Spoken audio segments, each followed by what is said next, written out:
Hi friends, ಇವತ್ತು ನಾನು ಮನೇಲಿ ಉಪ್ಪಿಟ್ಟು ಯಾವ ಥರ ಮಾಡ್ತೀನಿ ಅಂತ ತೋರಿಸ್ಕೊಡ್ತಾ ಇದ್ದೀನಿ. ಇವಾಗ ನಾನು 5 ಸ್ಪೂನಷ್ಟು ಎಣ್ಣೆ ಹಾಕ್ಕೊಂಡಿದ್ದೀನಿ. ಅದಕ್ಕೆ ಕಡಲೆಬೇಳೆ, ಉದ್ದಿನಬೇಳೆ, ಸಾಸಿವೆನ ಹಾಕ್ಕೊಂಡಿದ್ದೀನಿ.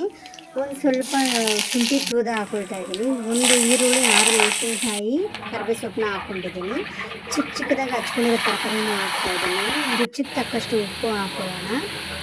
ಒಂದು ಚಿಕ್ಕ ಟೊಮೊಟೊನ ಹಚ್ಚಿಟ್ಕೊಂಡಿದ್ದೀನಿ, ಅದನ್ನು ಹಾಕ್ಕೊಳ್ತಾ ಇದ್ದೀನಿ. ಇದು ಚೆನ್ನಾಗಿ ಸ್ವಲ್ಪ ತಿರುಗಿಸ್ಬಿಟ್ಟು ಸ್ವಲ್ಪ ಕೊತ್ತಂಬರಿನ ಹಾಕೋಣ. ಚೆನ್ನಾಗಿ ಸ್ವಲ್ಪ ತಿರುಗಿಸ್ಬಿಟ್ಟು ಒಂದು 5 ನಿಮಿಷ ಮುಚ್ಚಿಡ್ತೀನಿ. ಆಮೇಲೆ ಸ್ವಲ್ಪ ನಾನು 1 ಗ್ಲಾಸಷ್ಟು ರವೆನ ಹುರ್ಕೊಂಡಿದ್ದೆ, ಅದಕ್ಕೆ ನಾನು 2 ಗ್ಲಾಸಷ್ಟು ನೀರು ಹಾಕ್ತಾಯಿದ್ದೀನಿ. ಈ ಉಪ್ಪಿಟ್ಟೆಲ್ಲ ಸುಲಭನೇ ಮಾಡೋದು, ಆದರೆ ನಾನು ಮನೇಲಿ ಹೆಂಗೆ ಮಾಡೋದು ಅಂತ ತೋರಿಸ್ಕೊಡ್ತಾ ಇದ್ದೀನಿ ಅಷ್ಟೇ ಫ್ರೆಂಡ್ಸ್. ತುಂಬ ಚೆನ್ನಾಗಿ ಬರುತ್ತೆ, ಶುಂಠಿ ಹಾಕೋದ್ರಿಂದ ತುಂಬ ಚೆನ್ನಾಗಿರುತ್ತೆ. ಇವಾಗ ನಾನು ರವೆ ಹಾಕ್ತಾಯಿದ್ದೀನಿ. ಆ್ಯಕ್ಚುಲಿ ಈ ವಿಡಿಯೋನ ನಮ್ಮ ಅಪ್ಪು ಮಾಡ್ತಾ ಇದ್ದಾನೆ, ಯಾಕಂದರೆ ನಾನು ಸೆಲ್ಫ್ ವಿಡಿಯೋ ಮಾಡೋದ್ರಿಂದ ನನಗದು ಇಟ್ಕೊಳಕ್ಕಾಗಲ್ಲ. ಅದರಿಂದ ಅಪ್ಪು ವಿಡಿಯೋ ಮಾಡ್ತಾ ಇದ್ದಾನೆ. ನಾನು ಇವಾಗ ರವೆ ಹಾಕಿ ತಿರುಗಿಸ್ತಾ ಇದ್ದೀನಿ. ನಿಧಾನಕ್ಕೆ ತಿರ್ಸ್ಕೊಳ್ಳೋಣ ರವೆನ. ಸ್ವಲ್ಪ ಬೇಗ ತಿರ್ಗಿಸ್ಕೊಂಡ್ರೆ ರವೆ ಗಂಟು ಆಗೋದಿಲ್ಲ.